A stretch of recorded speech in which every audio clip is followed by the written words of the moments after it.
gracias por su presencia, sobre todo, y sin transiciones. Vamos al contenido de la conferencia. En realidad, teoría política, para los que no estén familiarizados, es algo parecido a la filosofía política, pero tiene una peculiaridad. Esta ciencia se hace las mismas preguntas profundas que se hace cualquier ciudadano sobre la vida, su gobierno, pero tiene un dato especial, y es que todo ello va referido a hoy. La filosofía política puede estar hablando hace 15 siglos, 10, y hace unas indagaciones pertinentes, pero nosotros siempre nos vinculamos a todo eso, qué aplicación tiene para la vida de hoy. Así que todo será referido a hoy. Este libro, que mañana, por ejemplo, se presenta en Uppsala, la versión norteamericana, que es un poquito desarrollada esta, se publicó recientemente en España, y es el fruto de una investigación. La investigación, efectivamente, sobre el origen del Estado. Sí, el Estado lo considero una franquicia porque es un producto de Europa Occidental que se ha extendido por todo el mundo. Yo creo que en el mundo, no sé, habrá 290 y tantos, ¿no? Así que es una construcción institucional compleja que se diseña en un tipo de sociedad y que luego se la van a poner encima, pues, países por todos los continentes. Y además tiene unos ingredientes el Estado que sufren una mutación. Nosotros estudiamos la aparición del Estado y vimos que sobre el siglo XIII, 1200, 1250, ya tenemos los componentes del Estado. Se pasa a tener un territorio, un tejido jurídico, normativo, definido, que opera dentro de un territorio, pero sobre todo es una sociedad diferente. Y como llegamos al siglo XXI, en donde hacen falta cambios inminentes y evidentes, porque hay una desazón. Yo creo que la población de los países democráticos, que ya son muchos, tiene la sensación de que tienen que cambiar las cosas, porque las cosas van muy deprisa. La incorporación masiva de la mujer, la aparición del armamento nuclear, en donde ya el tiempo histórico se cierra, ¿no? Como digo, aquella conferencia de obispos católicos de Estados Unidos, es que ya hay varios países que pueden cerrar el tiempo histórico. Si los catedráticos de economía enseñaban hace años, sí, que había bienes en el mercado que no tenían precio, decían, como el agua. Eso, por ejemplo, no se podría mantener. Ya no sé por qué tiene el agua.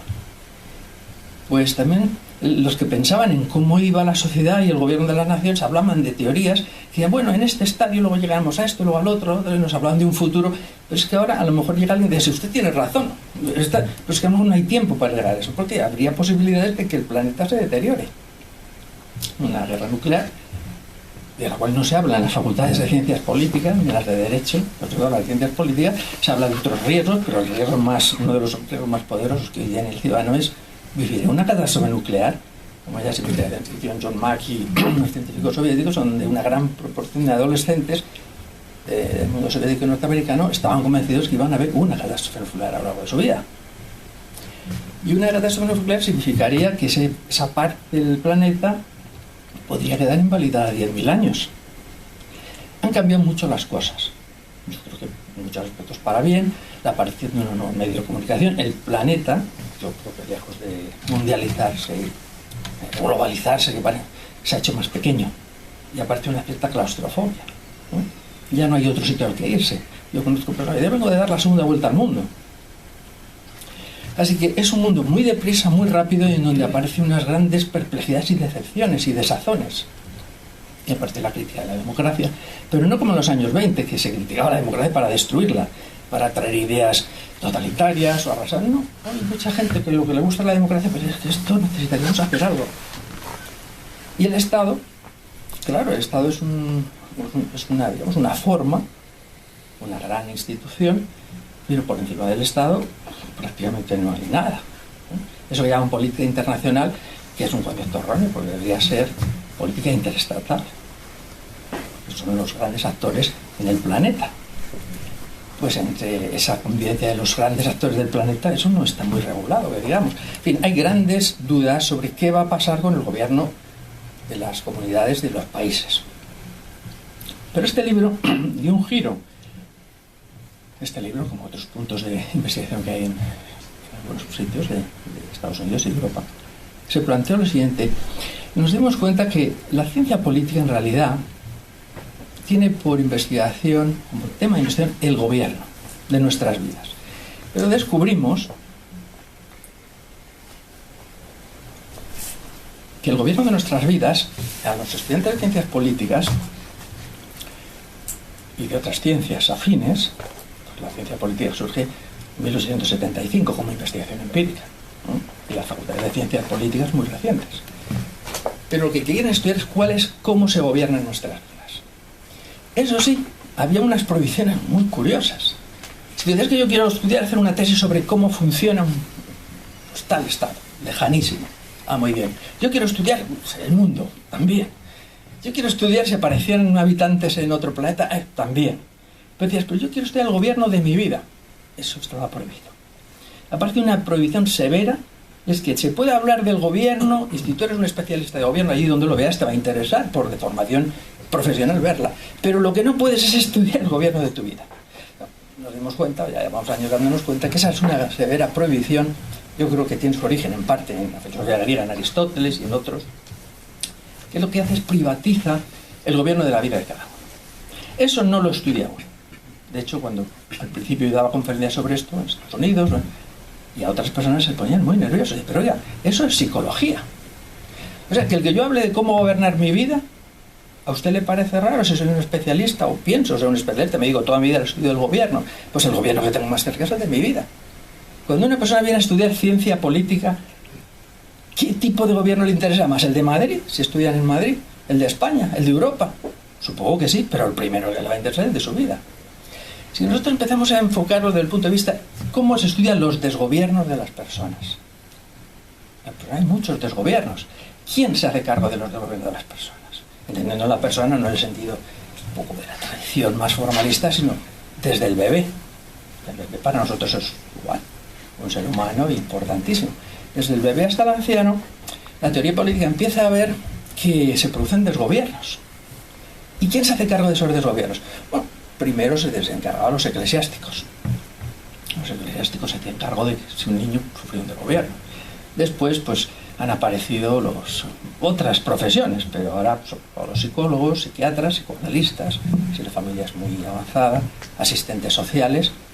Pero la ciencia política, hostia, no, eso a mí no me interesa. Pero ¿cómo le va a interesar a usted? Si usted es un especialista en el gobierno, estamos viendo que según las personas que van entrando y saliendo en las instituciones o en las sociedades, eso afecta. Así que es una gran recuperación, se lo digo para que se hagan una idea en la teoría política, nos interesa el estudio del gobierno. Como decía un pensador de Córdoba, Maimónides, llamado, que se llamaba así uno hasta el final de su vida, el sefardí, él decía, la ciencia política lo que le interesa es el gobierno de las personas y de la vida de los hombres, y también cómo desmontar la corrupción. Es decir, quién manda y quién obedece. Desde que nacemos nos vemos en muchas situaciones, siempre hay alguien que manda y hay alguien que obedece. Aparecemos dentro de teatrillos, de escenarios, y los seres humanos pues siempre han estado reflexionando sobre eso. Primero con aspectos religiosos, luego con el teatro laico, con la tragedia griega, con aquellos teatrillos que todavía se conservan, y después se reflexiona a través de pensadores, personas que se paran a pensar. Porque tú puedes pasar toda la vida sin pararte a pensar, como decía Nietzsche, mi pobre padre que pasó por la vida sin enterarse. Hay muchas personas que les mandan, que en su casa son unos tiranos y luego ellos son unos sometidos en el trabajo, se hacen muchas cosas, sufren, les zarandean, les movilizan, pero en toda esa serie de ceremonias y de jaleos no se enteran porque no se paran a pensar. Bueno, pues la ciencia si hace algo es intenta pararse a pensar, luego lo logre o no, ya veremos. Este libro, recuperando que tan legítimo es estudiar, cosa que ya se ha conseguido en la ciencia política de los años 70 en Estados Unidos, con el fracaso de la ciencia política de la Guerra Mundial, que no fue capaz de prever lo que iba a pasar, se produjeron grandes avances y se abrió un poco la mano y hoy sí que nos planteamos el gobierno de nuestras vidas, bien sea la mía, la de un grupo de personas, de una empresa del cono sur de Latinoamérica, de un país o de una ciudad. Ya no estamos sujetos a que aparezca un tejido jurídico normativo y promulgación de leyes, porque entonces sí seríamos estatalistas. Muy importante el Estado, pero la vida es mucho más compleja y mucho más rica, y hoy se estudia el gobierno en un ámbito más amplio. Y esta investigación se planteó de la siguiente manera. Nos dimos cuenta que había un tipo de sociedad que perdura hasta hoy. La sociedad occidental, y ahora aclararé lo que entendemos por occidental, ha vivido unas circunstancias en que en el siglo XIX y XX hemos tenido unas ideologías, unos complejos de pensamiento que te explicaban todo lo que pasaba en tu vida. Todos los fenómenos que se daban en el gobierno de las personas, de las naciones, ellos te lo explicaban sistemáticamente y todo de todo, la palabra todo la enfatizo porque es un rasgo importante de este tipo de pensamiento. Vimos que ideologías muy diferentes caían en actitudes muy parecidas. Por ejemplo, la búsqueda de la solución final. Esto se hace así de una vez por todas. Hay que ir, como decía un pensador calvinista, hasta el fondo de las cosas. O la idea de los estadios de evolución de la dialéctica histórica que llegaría al fin de todos los fines en que todo, de todo acabaría. Todo, pero todo de todo quedaría resuelto. O la solución final de los fascistas, que hoy vuelvo a decir que casi mencionarlo da repelús.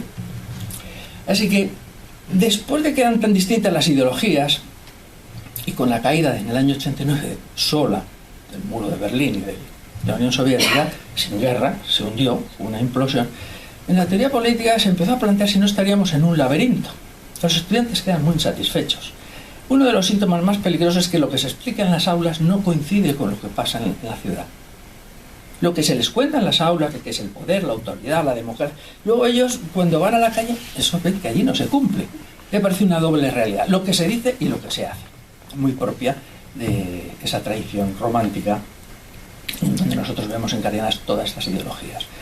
Así que la teoría política se ha planteado que todo ese mundo respondía a un mismo tipo de sociedad, que más allá de esas ideologías que tan radicalmente se afirmaban y eran tan diferentes unas de otras, tanto que a gritos clamaban su identidad, generalmente te movilizaban, te traían, te llevaban, como decíamos, de estudiante, ven aquí que te voy a hacer una autocrítica. Con ese tipo de manipulación y de movilización y de ansiedad y el descontento universitario en donde los muchachos se ven y no se les explica lo que les interesa, y en donde al final se llega a un examen en donde los estudiantes, al menos en las universidades que yo he estado, y son unas cuantas, te hablan de que van a vomitar. ¿Qué se voy a vomitar esto? Como si fuera un parto histérico, ¿no? Te van a echar ahí un vómito. Yo a veces cuando entro en la Complutense, en un sitio donde ha habido un examen, yo creo que todavía me huele a flujos orgánicos. Bueno, pues en ese mundo de esas ideologías que todas tenían razón, en donde ninguna le daba a la otra ningún tipo de... Nos damos cuenta que la gente se movía muy deprisa, como en aquel personaje de Alicia, en el País de las Maravillas, se mueve muy deprisa para no salir del mismo recuadro. Se mueven muy deprisa, tenían actitudes muy parecidas y había una militarización del pensamiento evidente. Los partidos por dentro eran muy autoritarios, porque eso es otra cosa. Como tú, si en tu casa eres un dictador o un tirano, luego vas a llevar a la calle o a tu posición, vas a fomentar modos de actuación democrática y convicción democrática. Eso genera, cuando menos, dudas. Pasaba con las instituciones que competían en los parlamentos y en los medios de comunicación. Es que aparece esta idea de que, indagando en la sociedad actual, hay 4 o 5 rasgos que la definen como la misma, sea en un partido o en un mundo donde rige una teoría o un régimen basado en la teoría comunista, cualquiera de sus acepciones, liberal. Eso es lo que se da a llamar la sociedad vigilante. ¿Cómo es la sociedad vigilante? Yo se lo digo por sí. A ustedes se les ve claro que no son vigilantes, pero seguro conocen y tienen amigos que sí. En la sociedad vigilante hay un rasgo, es el siguiente: para estas personas la vida es una guerra incesante, es una lucha incesante, 24 horas. Estas personas piensan cuando ven a su hijo, prepárate para la lucha de la vida. La vida es una lucha, a ver si te enteras, como decían ahí de pequeño. Espabila, espabila. No sabía lo que significaba aquello. Solo hacía que moverme y me ponía nervioso. Espabila. Y a ver si te enteras que hay que ir a la lucha de la vida. Recuerdo una vez que había regresado de Estados Unidos y de vacaciones, bajé. Estaba probando el desayuno y bajé a unos croissants. En Madrid hay unas pastelerías buenísimas. Y bajaba recién duchado, me había puesto ropa de algodón estupenda y pensando en los croissants. Y afuera de la portería estaba el portero, cuidador de allí. Y dice, buenos días, don Javier. Dice, ¿qué? De vuelta a la lucha. Dice, ¿pero qué lucha? Este hombre pensaba, como muchas otras personas, que la vida es una lucha 24 horas. Es decir, que una persona que en la vida tiene, en las 24 horas tenemos una parte que estamos en vigilia y otra parte que estamos en letargia, no en sueño solo, porque uno puede estar leyendo un libro, mirando al infinito, en donde, como se dice, se te va el santo al cielo, donde no hay tiempo ni espacio. O sea que hay horas de vigilia, vigilantes, y horas de letargia. Para muchas personas y a los hijos a los que educan, la vida es una lucha y hay que estar preparado para la lucha incesante. Es curioso que leyendo uno de los libros de Erasmo de Rotterdam, de la cultura europea, en donde se mencionan de una forma idolátrica a muchos autores, no se les lee. Erasmo de Rotterdam es un personaje pero muy criticable. Que a una generación de estudiantes les digan Erasmus. En uno de los libros más vendidos en su época, que es el Enquiridión, es un libro que se vendieron en España en 6 meses, 30 y tantas ediciones, que en aquella época el analfabetismo era extraordinario. Las mujeres no sabían leer y los hombres una franja muy pequeña, aparte de los eclesiásticos, pues se vendieron 30 y tantas ediciones en 6 meses, y en toda Europa. Enquiridión, no sé si ustedes saben lo que significa. Significa un puñal corto. Y se llama Manual del Caballero Cristiano. Educaba a toda la juventud del caballero cristiano mediante un libro que lo llama él a las gas puñal o daga corta, que dice enseguida, esto es que te lo doy para que lo guardes día y noche. Y enseguida, en la primera o segunda página, si no quieren leer ese libro, que realmente es muy difícil de leer, si no es por obligación profesional, te tienes que enterar, lo hace una epístola, una carta a un amigo, que la guerra es una lucha, la vida es una guerra, dice, incesante, 24 horas, así lo dice. Bueno, para este tipo de personas que la vida es una guerra constante, naturalmente todos somos milicia. Esta buena personalidad empieza ahí, bueno, buena persona, no creo que fuera tan buena persona, pero este hombre, pues, así que uno de los primeros rasgos en la sociedad vigilantes son ciudadanos que piensan que la vida es una guerra incesante y una lucha incesante. La educación, por tanto, es preparar a los niños para la lucha de la vida. Obviamente esto, claro, para adultos, porque un bebé no puedes preparar para la lucha, pero para estas personas los bebés no existen. Les pones un bebé en las manos y le da miedo, piensa que se le va a romper. Consideran que un bebé es como algo así, como los niños. El segundo rasgo es que para estas personas el saber es poder. Ellos piensan que enseñar es estar, como dicen incluso un término de la ciencia, empoderizando, aparte es una palabra muy fea, un neologismo muy feo, empoderizando a la gente. O sea que si yo enseño algo, van a ustedes a salir aquí más aguerridos, si estuvieran en esa línea. Eso me recuerda a 2 colegas míos que se fueron a la Sierra Norte de Madrid, a la parte pobre de la sierra, y fueron a enseñar a los mayores ciencia política. Bueno, pues si fuesen ellos, tendrían jovencitos hace mucho que enseñaban a personas ancianas que a lo mejor habían vivido mucho y reflexionado más. Pero ellos pensaban que sí.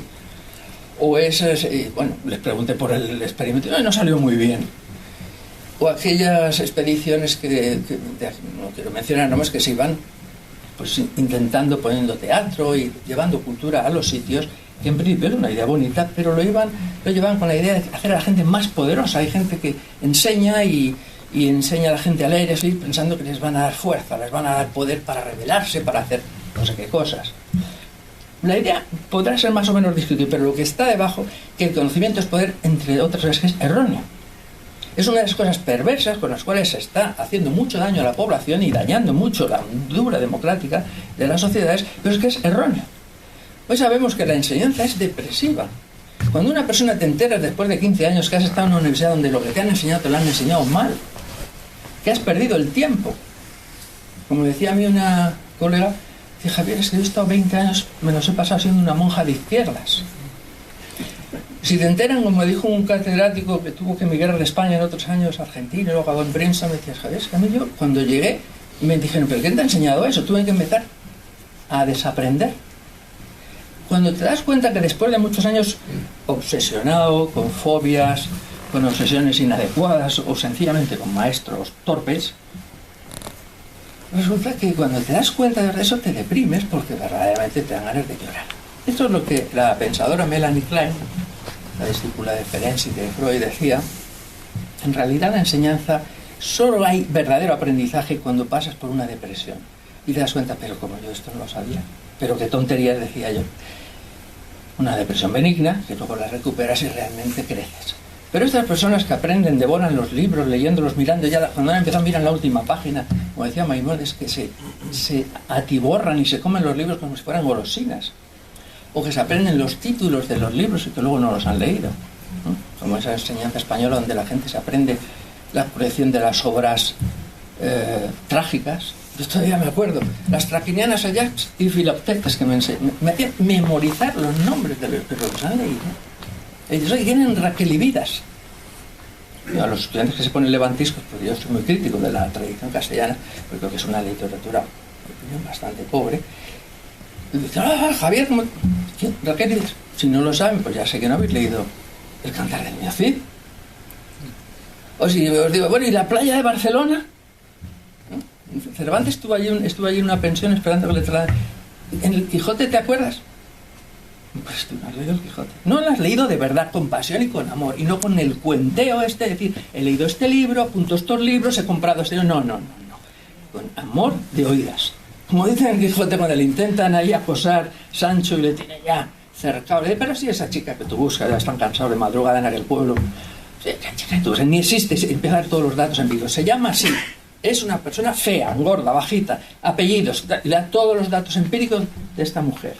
Y le agobia, me dice, te voy a dar la realidad, tú que estás fuera de la realidad. ¿Cómo se escapa Don Quijote? Una frase preciosa. Y si yo me enamoré de oídas. Es en un país tan visual, ¿no? Donde te veo, envidio, la envidia, esa del invidere, aparece esa tradición tan preciosa y democrática del Mediterráneo, en donde el oído es más importante que la vista. De una hucha, para saber si hay dinero con la vista, o la rompes, o metes la mano, entras bien y rebañas.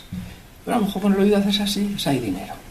Esa tradición más dulce, más honda, más tolerante, es importantísimo este respeto. Así que el saber es poder, pues esto es otro rasgo de los vigilantes. Compran un máster y pagan lo que sea, y piensan que cuando se llevan el máster saben más, y que con eso van a vencer al de al lado. El que sabe 4 idiomas vence al que sabe 3. Como si saber un idioma fuera una cosa que se come, como hay libros que venden en el Corte Inglés o en estas tiendas, que dice cómo aprender alemán en 10 días. Y llevan años allí y nadie lo retira ni por vergüenza. El rasgo tercero sería que lo esencial en la vida es el tiempo de vigilia. Ya los fundadores de los dominicos, bien los franciscanos, lo dejan bien claro. Dormir es primo hermano de la muerte. El dormir es perder de vivir. Así que todo lo que sea no estar bien despierto, con los ojos bien controlados, y en donde la soberanía de la voluntad, esta frase que Freud comentaba, en donde tú dices quiero esto y lo logro, y el poder ejecutivo de lo que es el gobierno de tu vida funciona a pleno rendimiento, pues ese mundo de la vigilia está en estado vigil, es decir, vigilante. Para muchos eso es lo que cuenta.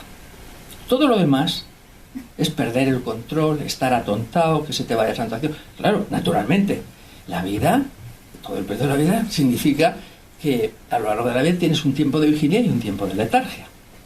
El tiempo de letargia, cuando estás dormido, soñando o ensoñado, así mirando, oyendo música o leyendo un libro, eso es tiempo blando, flojo, improductivo, descontrolado, o como diría luego el calvinismo realmente, que es el que da el golpe definitivo. Eso es un tiempo a despreciar. Así que empieza esa tradición occidental de ir purgando la parte letárgica de la vida por improductiva, insana.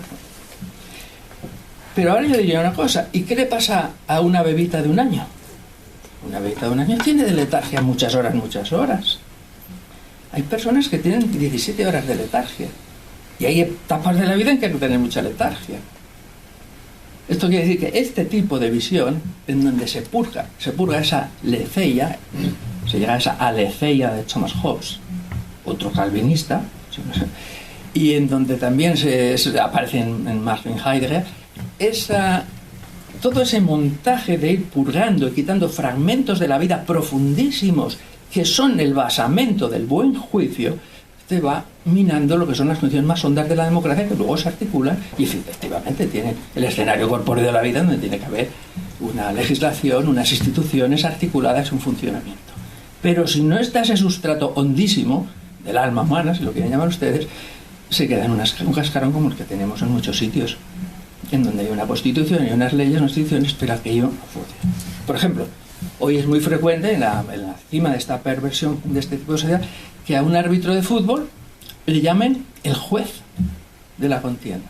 Que una sociedad confunda un árbitro con un juez, esto es muy grave. Porque un árbitro, un juez en el sentido correcto, es una figura muy profunda. No permite que un juez, como saben ustedes, en un juicio no puede haber armas. Es algo imprescindible en un juicio democrático. Tiene que ser acceso libre. El público entra. Público sin despiojar. Público de la calle. Por eso en las películas españolas nunca se ve un juicio. Las norteamericanas, afortunadamente, todavía sí. Siempre hay un juicio al final. Tiene que haber una parte que prepara la defensa y una parte... Pero hay que darles tiempo, además, para que la preparen.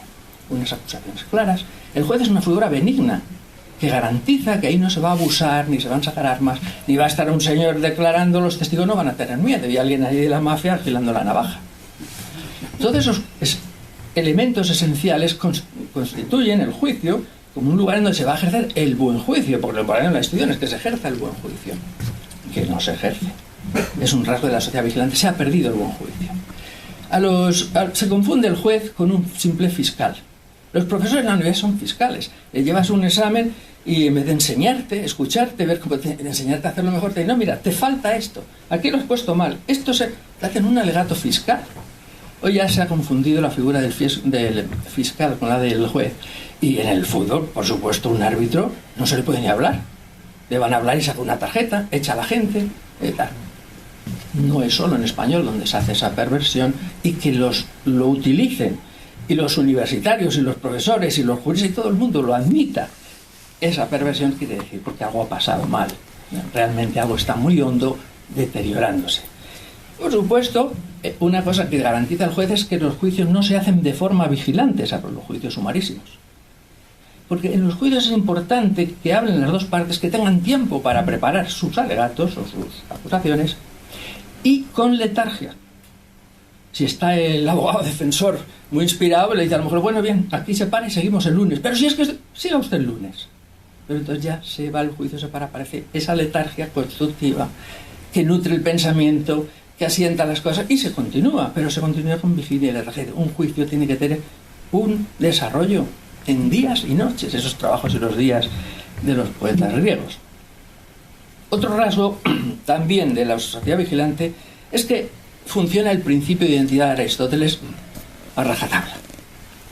Y en el mundo cristiano funciona a rajatabla. Los calvinistas lo mantienen, porque en realidad eso es otro error de los españoles cuando estudian. Están obsesionados con los postulados calvinistas. A los estudiantes de Derecho y de Ciencias Políticas, en la historia de las ideas les enseñan los mismos. No faltan nunca Rousseau, el ginebrino, Locke, Hobbes, los del papeles del federalista, que uno de ellos era tan militante que perdió la vida en un duelo por no defenderse, hijo de una predicadora calvinista, o Woodrow Wilson, el de la Woodrow Wilson School, otro calvinista. En España realmente hay muy poca sensibilidad. Es como el Cid Campeador, que se huye, va a su gesta y deja siempre los tesoros desatendidos. Es una sociedad que ha atendido muy poco sus tesoros, esos lo debemos llevar con nosotros. Pero los tesoros de España no están tan atendidos. De hecho, en estos estudios hay esa especie de complejo de inferioridad con los calvinistas, que son tremendos. Así que el principio de identidad aristotélico lo que te indica es la cronocracia. Los siglos se suceden con un orden. Siglo II, siglo III, siglo IV, historia de las ideas. Y te van contando los pensadores. Yo, de chaval, cuando me enseñaban que los veía hasta desfilar. Ahora viene Agustín de Hipona, saludando. Ahora viene, era un desfile por siglos, todos colocaditos en sus siglos. Y claro, nuestros estudiantes le dicen, Nicolò Machiavelli, ¿te gusta? Hombre, sí, para su época era listo. Porque ellos piensan que por el simple hecho de estar en el año 1510 o 1515, era muy listo, porque claro, no conocía el Messenger, ni tenía informática, ni los aviones, entonces que hablan con una arrogancia y una ignorancia displicente, porque piensan que el saber tiene algo que ver con la colocación del tiempo. Claro, cuando ellos leen a Machiavelli, no saben que están hablando con una inteligencia sorprendente, no les llegan ni a los talones. Pero ellos ya empiezan colocándolo, les leen, no hace falta, ellos les colocan como fichas. Bueno, toda esta actitud llena de arrogancia, mezclada con falta de lectura, es de países donde las bibliotecas están vacías, de personas, o como aquella biblioteca de Nueva York que me manda un discípulo mío, dice, Javier, ven aquí, la biblioteca de Nueva York, que es preciosa, están todas las obras de Cicerón, dice, Javier, pero están sin abrir. Así que, y por último, es la tendencia que tienen estos pensadores o los militantes en estas ideologías a buscar siempre, no una solución, la solución final. Los políticos de este laberinto, si se fijan ustedes, todos ellos usan la palabra absoluta, total, completamente, como si fuera necesario. Como si una chica le dice, papá, te voy a decir un secreto. Mira que estoy absoluta, total y completamente embarazada. No hace falta, pero hay políticos que estoy total y absolutamente convencido. Estoy convencido. Esa inflación revela pues, ese rasgo que hoy llamamos nosotros omnipotencia. Así que estos rasgos de esta, si ustedes rastrean a sus pensadores y la práctica, y argentinaron la práctica, luego en los años 60 decían la praxis. Entonces me decían, bueno, ¿por qué dice esta gente la praxis? Si nosotros que tenemos el latín aquí detrás, nuestros pensadores dicen práctica, que no es tan fácil. Pues en la práctica de la vida pública vemos que todo esto se repite mucho y nos deja muy perplejos y muy insatisfechos. Nosotros este tipo de sociedad la rastreamos hacia 1200 y la encontramos, esta ya es la investigación específica que hicimos, el equipo, en una situación que se da en Europa decisiva. No exactamente en la Europa cristiana, sí, la Europa cristiana baja al sur, se está produciendo un choque de dos grandes potencias militares y culturales y religiosas, el Islam y el mundo cristiano, pero hacia el año 1100, 1150, nos damos cuenta que entre un catedrático de París y un profesor de Córdoba o de Barcelona no se comunicaban. Hay una Europa que realmente es latina, de habla latina, y que tiene estigmatizada el griego. Y de hecho, pues a muchos, no sé a ustedes, pero a muchos se les han enseñado los pensadores griegos. Les enseñaban Sócrates, en Estados Unidos como lo hacen, en Italia, en Inglaterra, España, no sé ahora. Sócrates, Platón, Aristóteles, algunos se era muy lanzado Epicuro, y salían un profesor así, los estoicos, y se acabó. Yo me acuerdo de chaval, dije, profesora, ¿y las escuelas qué pasó? Es que se disolvieron. No sé. Y además, bastante tienes tú ya para estudiar. Tuve que pasar muchos años hasta que verdaderamente siguieron las escuelas griegas otro siglo, y otro siglo, y otro siglo, y otro siglo, y otro siglo, y otro siglo. Si aquella señora no lo sabía por ignorante, mira, la propia era muy buena mujer, pero aquello se te cae el alma. Hay grandes pensadores como Temistios, ya en el siglo IV de la era común, hay un gran mundo que... Pero ellos te enseñan eso y no preguntes, ¿pero a dónde se fueron aquellas escuelas? Te queda esa gran incógnita. ¿Y a dónde seguían las escuelas? ¿Las cerrarían por falta de estudiantes? No hay respuesta. De pronto hay una prueba y ya no se siguió con lo griego. Ahora vamos a mirar para otro lado. Entonces ese mundo latino se queda desconectado por completo de lo griego. Tenemos una Europa de habla griega y una Europa latina. Me decía un sueco, sí, ¿no? Ahí el mundo latino, como Atenas. Atenas no es el mundo latino. Pero visto desde lejos todo vale, ¿no? Una cosa es Atenas y otra cosa es la península ibérica, a lo mejor. Y nos dimos cuenta que, claro, había una desconexión muy grande por razones que aquí no hay, pero muy profundas, en ese tajo que se da entre las dos Europas, que casi se vinculaban a bofetadas con las cruzadas y eventos muy militares. Pero Abelardo no conocía la obra de Aristóteles en París y era de los lógicos más importantes. No podía hablar, un catedrático del Rin no podría hablar con un catedrático de Zaragoza, porque no se entendían, porque era una cultura, la lengua que la vehiculaba era el árabe y en la otra el latín. Pero los rabinos sí se entendían. Ahí es donde nos causó, nos dio la sensación que podíamos aportar algo. Los rabinos de las comunidades judías, cuando viajaban de sur a norte, no solo los comerciantes, se podían entender en hebreo o en arameo, y se podían contar lo que pasaba. ¿Y aquí qué pasa? Pues mira, allí en Metz o en el Elba, allí nos hacen vestir, estamos en un gueto o en un sitio cerrado, tenemos todos que vestir de una forma y se contaban cosas. Y aquí en Barcelona, pues aquí no, sabía cómo evolucionaba la legislación, la cuestión de los notarios, la vida, las circunstancias. 100 años antes que en el mundo cristiano aparece lo que se llama ahora el fenómeno de cross-polinización, transpolinización, diríamos mejor en español, y porque con 100 años de antelación las comunidades judías del centro de Europa y el norte de Francia se podían comunicar, se comunicaban muchísimo como las comunidades de Sefarat, que no era solo la península ibérica, sino era un lugar muy importante, es la Provence.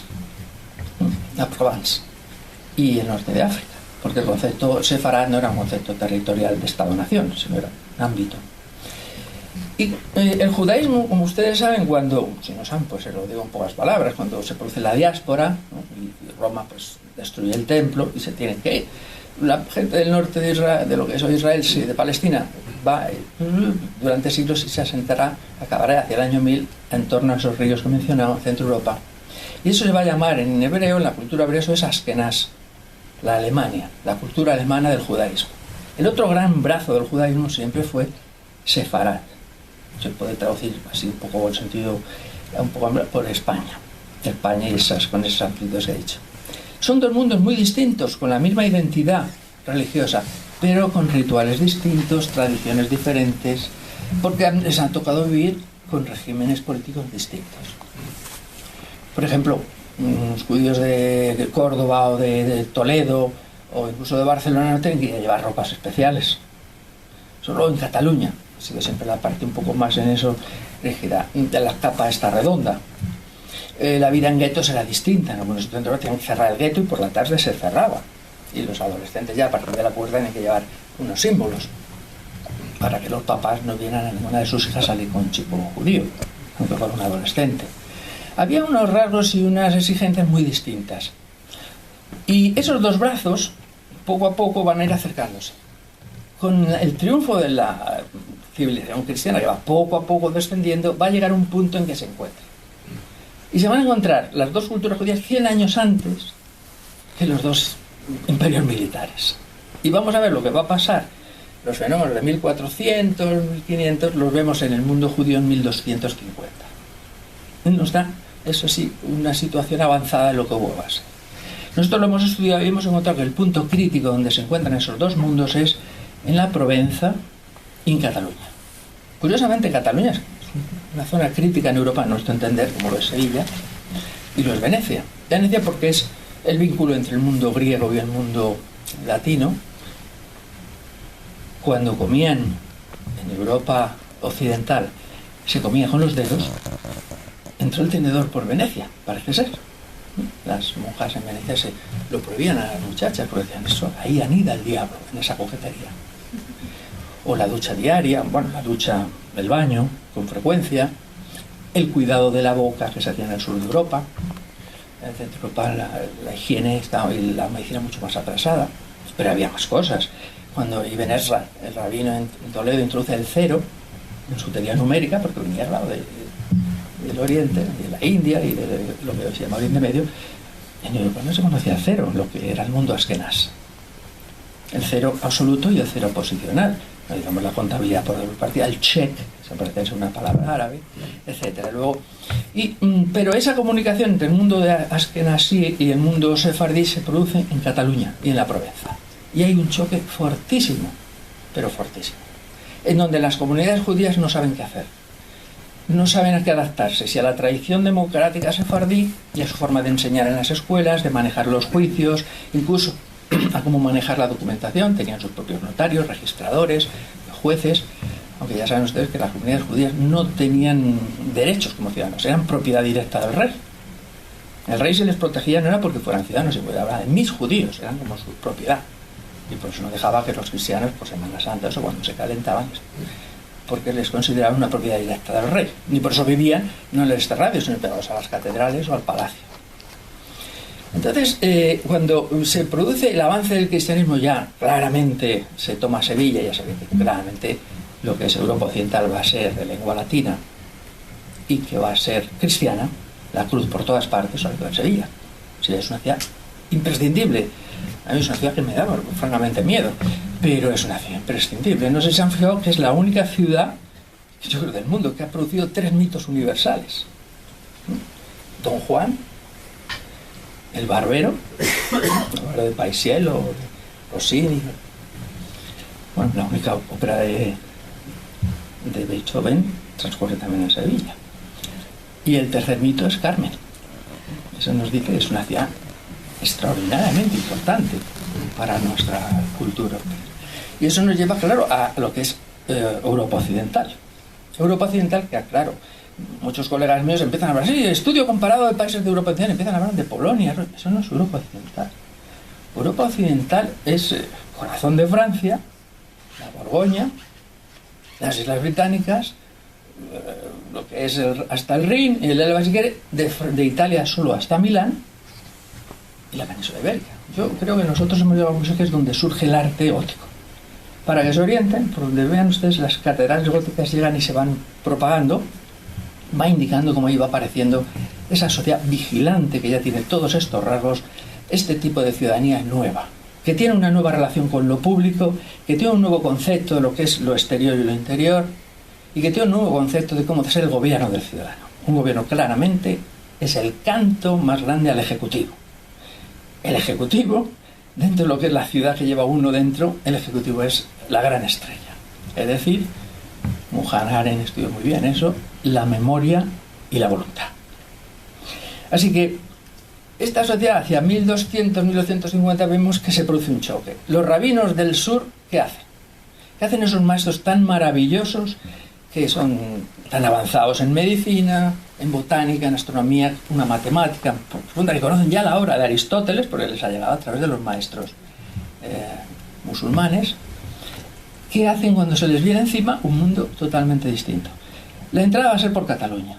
En Cataluña es curioso, está en la puerta de lo que se llama Europa, en este caso, ¿verdad? De lo, digamos, esta caída y lo que nosotros llamamos el mundo gótico. Va entrando, y también en Barcelona, que yo sepa, es la única ciudad que tiene un barrio gótico que se llame así, el barrio gótico, ¿no? Pues el gran intelectual allí es Salomón Ibn Adret. Otra cosa curiosa, no sé, ustedes saben que en España todo esto es muy desconocido. Salomón Ibn Adret fue el primer rabino, el rabino de Cataluña, que estuvo 40 o 50 años de rabino mayor de la ciudad, un jurista importantísimo en su época, tanto en el derecho judío como en la tradición de la halaja, como en la tradición del derecho civil y supongo que penal, que entonces hubiera el derecho real de lo que se vivía en la monarquía de Aragón. Pero este buen hombre, se sabe su importancia porque a los rabinos se les consultaba de todas partes del mundo. A los rabinos famosos les enviaban cartas con consultas. Cuidado, la comunidad judía no tiene instituciones, no tiene jueces, son todo autoridades informales. Y ellos consultan cuando tienen un problema, pues no sé, comercial o familiar, tal, lo consultan a rabinos a veces muy distantes. Bueno, pues sabemos que esto lo registraban y ellos contestaban. Se llamaban la responsa, que se conservan muchas. Y Ibn Adret consultaba, tenía muchas consultas, muchísimas, de todas partes del mundo judío. Bueno, pues por ahí va a entrar, va a haber un acontecimiento decisivo en Barcelona, que es las disputas de Barcelona, en donde al más importante rabino entonces de Aragón, Nachmanides, también llamado Ramban, a los sabios judíos entonces tenían un acróstico que les identificaba, le van a enfrentar a un converso judío que era el brazo derecho de los dominicos, Paulo Cristiani. Los conversos antijudíos siempre se llaman Paulos, siguiendo el ejemplo de San Pablo como judío que se convierte. Y se produce en la Plaza del Rey, que todavía se conserva, yo hace poco estuve allí dando referencias, cabellos de punta. Y ahí se produjo un tenderete, se enfrentaron a los dos. El pobre Nachmanides era muy mayor, vino de Gerona, de Girona, ¿no? Girona era un puesto avanzado de la monarquía. Todavía se conservan en España. Ten cuidado que te van a meter en Chirona, a las cárceles reales más primeras. Y tuvieron allí un enfrentamiento, asistieron los más notables de Cataluña, el rey intervenía, Jaume I, y fue una cosa tremenda. Al final, pues aquello acabó, Nachmanides acabó exiliado, los dominicos lograron que el Papa le mandaron a exilio perpetuo, murió en Palestina, donde ahí se conserva su figura. Este gran intelectual y poeta catalán, que nosotros estudiamos y en el libro se le dedica mucho espacio, murió fuera de su país.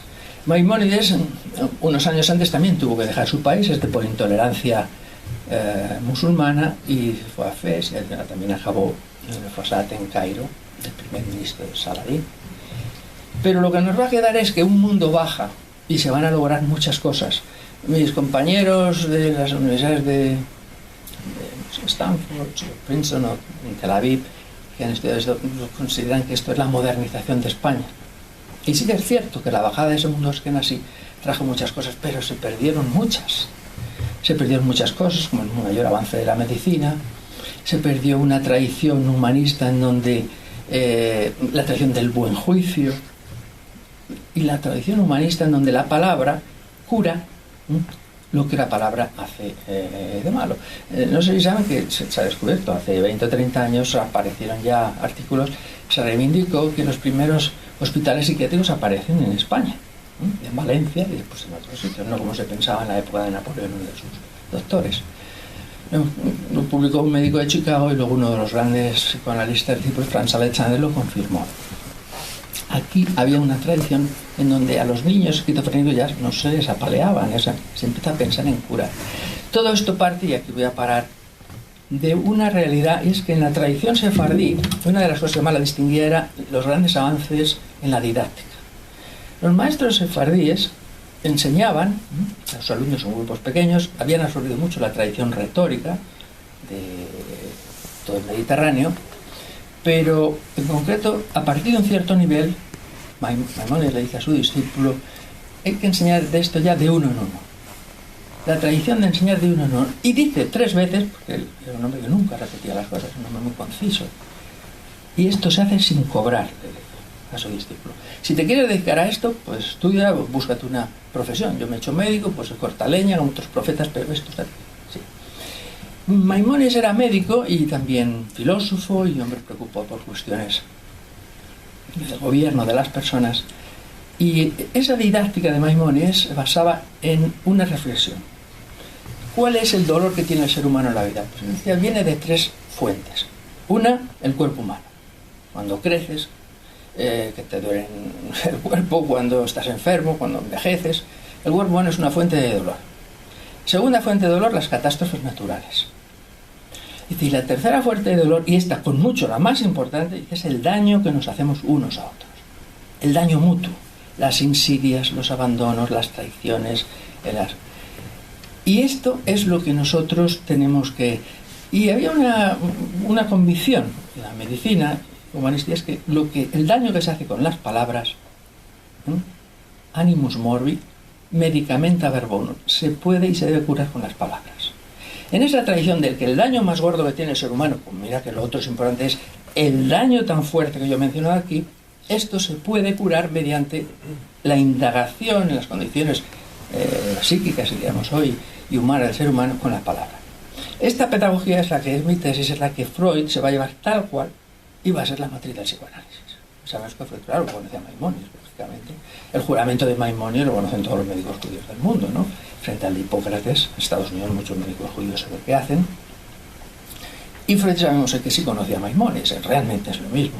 Así que esta idea de que con las palabras, la indagación, la tradición del oído y las profundas corrientes democráticas tan ancladas que hay en el Mediterráneo, que van a desviarse y a embarrancar a partir del siglo XIV y XV, sí sabemos que existían ya en el siglo XIII, cuando a Maimónides hablaba del concepto de idolatría, cuando hablaba del concepto de derramar sangre o de incesto, que no era el incesto, no era acostarse con la mamá, el papá, los hermanos, pues hay ejemplos en la Torá o en la Biblia, no, es el no querer salir del útero materno y estar ahí porque tienes miedo a vivir. Hay que salir al mundo.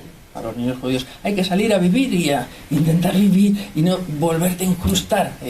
Eso es en realidad, bueno, salvo esas 3 prohibiciones, el resto, pues, como saben ustedes, los rabinos, cada uno tiene su opinión. Esa tradición que alumbra directo o indirectamente a esas obras tan preciosas que han servido de protección de los jóvenes europeos, no las que se enseñan a los españoles en Historia de las Ideas, que no sé por qué ese énfasis en la tradición calvinista. En una universidad como la Complutense, que esa tradición calvinista es la que expulsa el teatro de la universidad.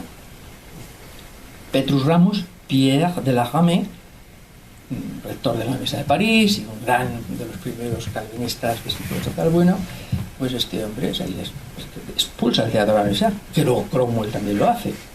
Bueno, pues hoy la Universidad Complutense tiene 20 grupos de teatro. Ni siquiera la Universidad Complutense lo valora eso, pero son muchachos y muchachas y profesores que van todo el año, los sábados y los domingos, ensayando para florecer en el Festival de Teatro de Mayo. Hay algo en España muy profundo y muy valioso, muy valioso. Este país desgarrado, preciosamente desgarrado, porque es un país muy mediterráneo, pero a la vez atlántico, cosa que no tiene ningún otro país de Europa. Ese país que ha absorbido tanto esas tradiciones tan hondas, donde el judaísmo llega a lo que se llama la segunda edad de oro, no conoce a Maimónides, ni se le explica en las aulas. No conoce el libro del Zohar, que es el precedente del Quijote, pero el Quijote es mucho más grande. El Quijote es un libro, yo creo, el libro que más asusta a los españoles. Se habla mucho de él, incluso hay unas jornadas terribles en Madrid que se van y leen una página, y luego viene otro y lee otra página. Yo siempre he pensado que allí en los alrededores veo trozos de papeles con saliva. Esto es que yo creo que luego lo mastican y lo escupen. Porque es un libro que da mucho miedo. Un libro, es una bendición maravillosa. Un país como España tiene una literatura que no tiene poetas, yo sé que alguno de aquí no, porque es una lengua que no tiene metáforas musicales. Son poetas un poco agropecuarios, ¿no? De la hojita, el río y tal. Pero tiene ese libro tan maravilloso y tan sano, que es un libro protector de los juventudes europeas. Y no ese Erasmo. ¿Cómo puede darse el nombre de Erasmo? Esas becas. Pero que dices, ¿por qué no has leído Erasmo? Lean el Enquivio, verán. El manual que ese señor propone. Es terrible. Entonces, ese libro tan precioso que está escrito desde la Mancha de su país, y en donde luego tenemos que dar el otro vértice de Marius o la Celestina o Hamlet, Hamlet tan precioso, donde el personaje que no muere es una tragedia, es un libro preciosísimo. El único personaje que no muere es Horacio, es el horario retórico, y donde mueren todos envenenados y con el acero. Ya te enseña, ¿no?, cómo se vive en la sociedad vigilante. La única persona que se sale de esa sociedad vigilante, la única, yo he leído muchos años, es un libro mío que lo adoro. Tardé 10 años en darme cuenta o más en que el personaje claro es Ofelia, que no sale casi nada. Y efectivamente, Ofelia es el único personaje que se planta a la sociedad vigilante. Cuando habla con su chico que están enamorados, le empieza a razonar, pero si tenemos todo: salud, dinero, posición, vamos a vivir, a construir, a trabajar, a disfrutar, a aprovechar la vida para engrandecer. No, y van a las armas y desaparece Ofelia, porque Ofelia no la matan ni la envenena. Ella no entra en la sociedad vigilante. Es la cosa. Yo dando una vez un seminario, que tuve la suerte para una compañía polaca, era muy bonito porque les hablaba de hoy. Cuando va el rey, saben ustedes que al rey, al hermano le han asesinado. ¿Por dónde asesinan a Hamlet padre? Por el oído. Y mientras dormía. Le envenenan la letargia.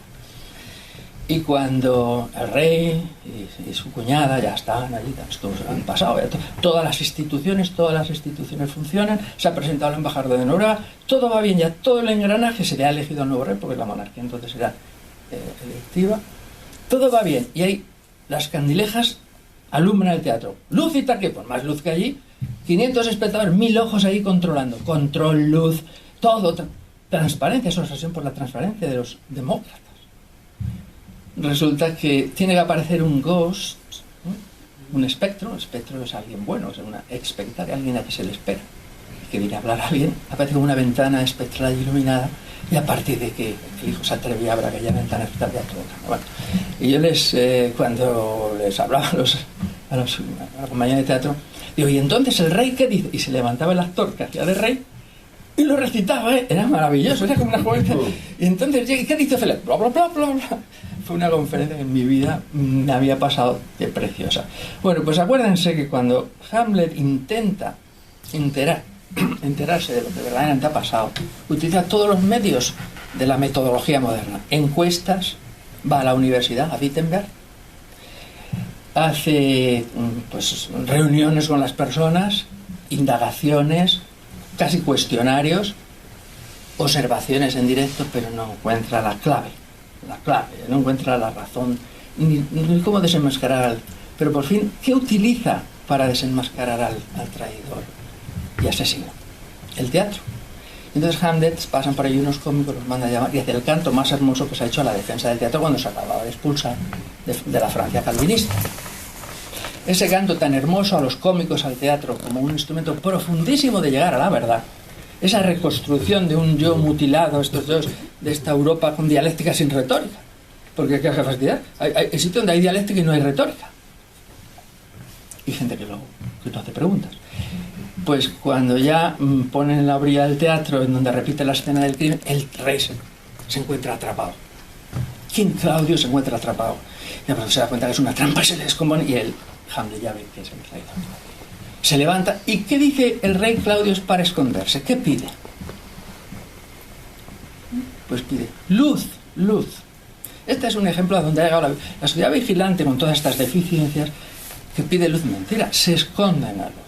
Porque para comprender las cosas hace falta luz, pero hace falta también meditación, hace falta la noche, hace falta el ahondar en las cosas, el oído. En fin, creo que en nuestras conclusiones vimos que esa sociedad vigilante ya aparece en el siglo XIII. Seguimos la pista, encontramos las pruebas, prácticamente las que hoy tenemos. Habrán cambiado muchas cosas, pero esa sociedad en donde ya se forma un tipo nuevo de ciudadano y de ciudadanía, y una nueva visión de lo público, una nueva relación con lo público, una nueva visión del gobierno, el gobierno por supuesto blindado, el mundo interno ahí no se puede ni tocar, porque eso es psicología, eso es no sé qué, eso no sé cuántos, donde a los niños se les dan los niños hiperactivos, se les dan estos diagnósticos, ¿no? Creo que hoy sí que podemos hablar de un nuevo siglo XXI donde hay que hacer transformaciones democráticas muy grandes, pero no de cambiar, de quitar mutilaciones, desmutilar, ¿no? Como decía en Celestina, donde el personaje más culto es una, como se dice en la obra, una puta vieja, un personaje más culto. Te están poniendo telarañas en los ojos, y recuperar ese nuevo tipo de ciudadano sin mutilar, con esas ansiedades que hay ahora tan grandes, huidas, en donde se confunde la actividad mental con el pensamiento. Una persona con una obsesión de ¿cómo piensa? No piensa nada, está con una obsesión, vuelta a la burra al trigo, pero no sale del mismo punto. La obsesión es un mecanismo para no pensar, una fobia, pero se confunde. ¿Cuánto piensa de una persona que tiene una fobia? No está pensando. Estas grandes confusiones en donde los jueces ya no existen, donde vas a pedir un trabajo que te juegas la vida de tu familia, tú te despachan, a ver, un currículum de una hoja, ¡paf! Siguiente. Ya no hay trato, hay despacho. Y donde toda esta militarización de lo público, de los partidos, de la ciudadanía, este empobrecimiento, poco a poco, yo creo que nos ha llevado a una situación donde hace falta una reconstrucción cívica pacífica, porque en cuanto hablemos a los románticos se ponen a movilizarnos y a militarizarnos y a empoderizarnos, pero que ella lo pide la sociedad, ¿no? Y nosotros creo que hemos visto en esa encrucijada que cuando Solomón Benadret permite que tiene que entregar a un difamador de la judería de Barcelona, y el rey le dice que lo busque y lo tiene que entregar, porque si no le mete allá a los jueces cristianos. Dice una frase que luego repetirá Niccolo Machiavelli un siglo después. Dice, bueno, pues yo tengo que entregar a un judío. Sí, pero es que ante todo me pide el Talmud que sobreviva Israel. Si yo no entrego al judío, que es un difamador y le van a condenar a muerte, pues lo que voy a hacer es que entre el rey y se acaba la judería. Y entonces él lo que hace es un informe técnico, no como juez, y lo despachan, se lo llevan. Es el primer momento que dice, antes mi pueblo que mi religión. Maquiavelo dirá, quiero más a mi patria que a mi alma. Los dos, Maquiavelo iba a la iglesia, era religioso, no lo que se piensa. Y este señor era rabino, y el rabino más importante. Dicho sea, en Barcelona los juristas, un íntimo amigo mío, de un alto consejo de Barcelona y catedrático de Derecho Constitucional, me dice, Javier, después de una conferencia que me da, yo no sabía ni que existía Benadret. Y fuimos, hablando igualmente, ya me fuimos andando, y al lado, era en la parte del casco antiguo, estaba la sinagoga de Barcelona, que se llama así, Solomón Benadret. Pues este es un ejemplo de las cosas tan preciosas que puede hacer la cultura española sin tanto boato, sin tanto estar en pantalla, sino este trabajo reconstructivo democrático a partir de obras realmente protectoras y cimas de Europa, como es el Quijote, o como es esta tradición de estos poetas tan maravillosos, de ese mundo sefardí tan rico, ese Zohar y otras muchas cosas, y esa tradición humanista en donde no se confundían las cosas y que un día desapareció, pero que se asoció a que como se iba al Islam, eso se iba con el agua del Islam. Es que eso no era lo mismo que el Islam, aparte que el Islam en España era riquísimo, dio muchas aportaciones. Era un mundo donde cuando se ponían enfermos la gente en Navarra, iban ahí los médicos a que les trataran, como aquel famoso Sancho el Bello de Navarra, que fue allí a tratarse de su obesidad, donde las matemáticas están mucho más avanzadas, donde se conocía el pensamiento griego y en donde realmente había muchas cosas extraordinariamente. Solo hay que ver los cantos de los poetas judíos cuando cantan, cómo se hunden aquellas ciudades frente a las oleadas ya de invasión. Están llorando por esa hermosura de esas ciudades tan rellenas de amor a los libros, de bibliotecas, del amor a la palabra constructiva, y a no confundir, hoy tan penoso en España, el hablar con el decir. Una cosa es el loquor, la locuacidad, esas tertulias que usan en España, todos a la vez, ¿no? El loquor con el dicere. Ha hablado el presidente de gobierno. ¿Y qué ha dicho? Es muy distinto hablar que decir. Esa tradición tan honda de la palabra que cura. Ahora una persona, un día vas y te abandona tu amor. O te hace una jugarreta a un amigo o tu familia. Y te quedas... te dan un ansiolítico. Yo no he probado en mi vida un ansiolítico, pero reconozco que tengo una morbosidad. Siempre que voy a una farmacia parece que me se encendieron sin me llamar. Tengo un ansiolítico. No, un ansiolítico, un neuroléptico. Leptos creo que significa cortar. Cortar las neuronas para que no te... Esas son las... Pues cortamos por lo sano. O quitamos allá. Pero llegas y después de ese disgusto te llama la persona que te ha abandonado y te dice, mira Javier, perdóname, lo que hice fue con 4 palabras se te quita. La ansiedad, el dolor profundo. Bueno, aquí me paro el libro, sigue por esos derroteros y gracias por su atención y por la paciencia.